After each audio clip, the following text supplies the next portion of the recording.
বেলজিয়ামের ইতিহাস। বেলজিয়াম পশ্চিম ইউরোপের একটি ছোট্ট দেশ, যার উত্তরে নেদারল্যান্ডস, পূর্বে জার্মানি, দক্ষিণ-পূর্বে লুক্সেমবার্গ এবং দক্ষিণ ও পশ্চিমে ফ্রান্স অবস্থিত। উত্তরে উত্তর সাগরের সাথে এর উপকূল রেখা রয়েছে। এই ভৌগোলিক অবস্থানের কারণে বেলজিয়াম ইউরোপের একটি গুরুত্বপূর্ণ সংযোগস্থল হিসেবে বিবেচিত হয়।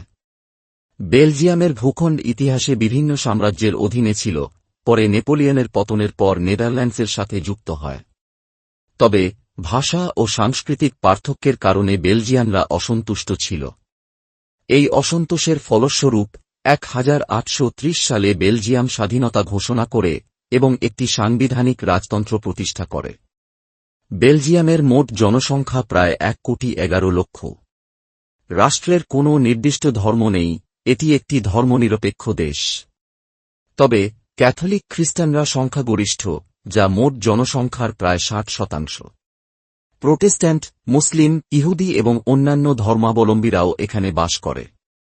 মুসলিম জনসংখ্যা প্রায় 5%, যা প্রধানত মরক্কো ও তুরস্ক থেকে আগত অভিবাসীদের দ্বারা গঠিত।